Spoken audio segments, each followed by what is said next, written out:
and all crew members will be transported directly to the New Haven Coliseum in New Haven, Connecticut today.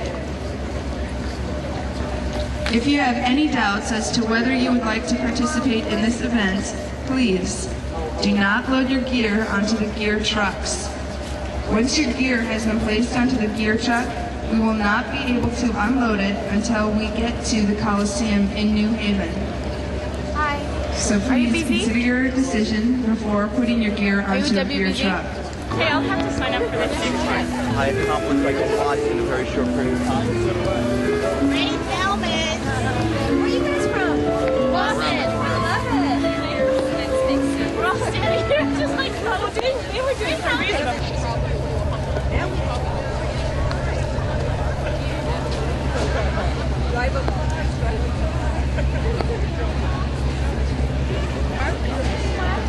I've seen this north end.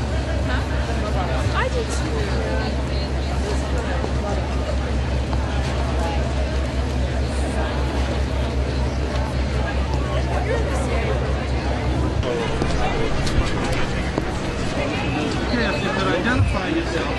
I'm Stephen L. Boswell from the Fenway Community Health Center. I'm the executive director and the physician there.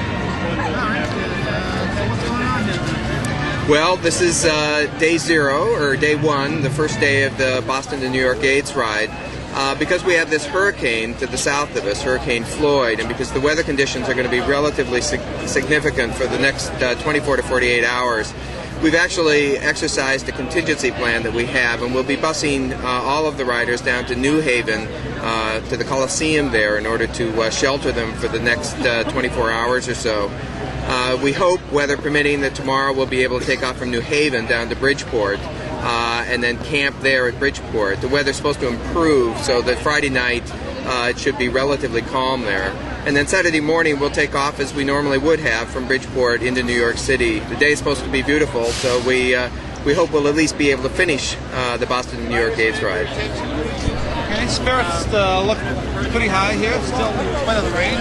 Well, I think the ride is about many different things, and all of us who've done the ride over the years, it's an emotional event, no question about it.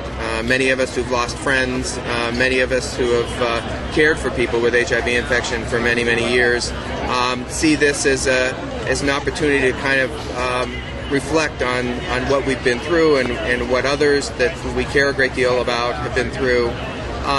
It's also about raising dollars to continue to support those who are living with HIV infection, and in that way this particular AIDS ride is particularly successful. We've raised $7 million. We have 2,600 riders that, in spite of all of this rain, are dead set on riding.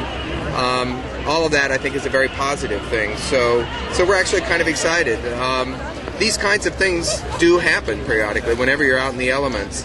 The Boston to New York AIDS ride has never had this particular kind of problem arise, but we've always had contingency plans for such an event.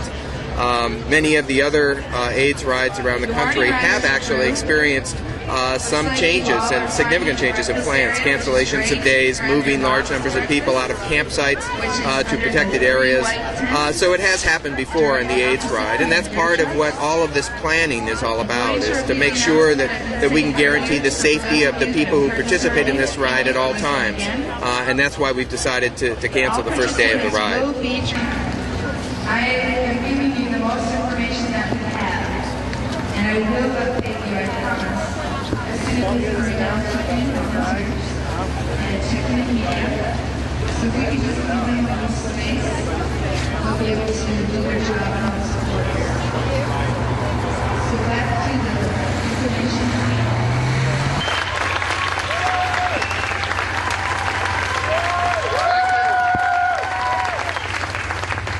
Thank you, President Freeland. Let me thank you all, first of all, for being here this morning and willing to take the ride. Let me just say that every year that this ride occurs, I come in not out of a sense of duty. I come here because I see people who are committed. And in today's society, there aren't enough people committed. We don't care today in my government and state government as a whole about people.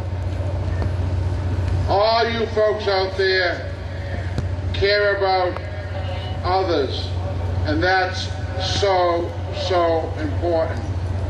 As you take this ride today,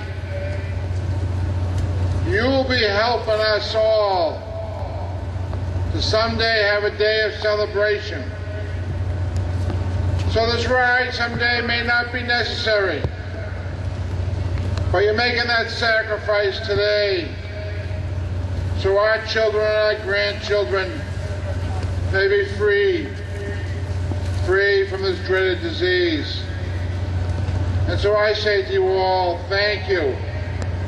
This rain that's happening right now, I think is a blessing from that person upstairs who's saying to all of you, thank you for that commitment you're making. And I say as mayor of the city of Boston, thank you, because I really believe our society cares about others.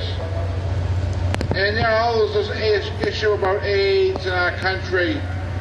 You know, the giving is down. But this ride, I believe, brings back the awareness that the battle isn't over. Like President Freeland said, some can take the cocktail and it will help.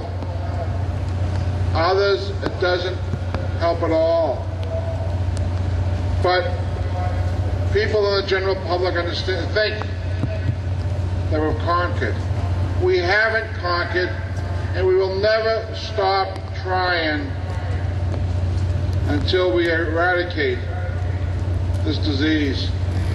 So I just say to all of you this morning, thank you for being here. This is one of those events in my schedule that I look forward to coming to, even at 5 o'clock in the morning. You know,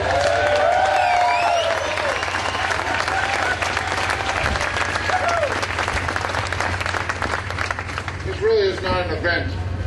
It's a happening. We have all these folks out there willing to make that sacrifice. You know, you gotta have a bus ride that, you know, some people will say, well, I want to do the whole thing. Well, I think your director made the right decision because of what's coming up the East Coast. But just think of what the resources you've generated out of this ride will go. Fenway Health Center, over $2 million, and Fenway Health Center does so much good work in this community. But continue your commitment, we cannot forget the human side of our lives. People in public life don't understand human development, human care. They care about the bottom line and how we give people money back in taxes. How many here got a check for $200 your tax cut? Everybody really see it? But how many of you know about Medicare and Medicare cuts that are hurting health centers? How many people work in health care? Raise your hand. Those folks don't understand what's happening. Let's send a message loud and clear to those folks in Washington that we really care in Massachusetts. We care about others. Have a great ride. See you later. Thank you.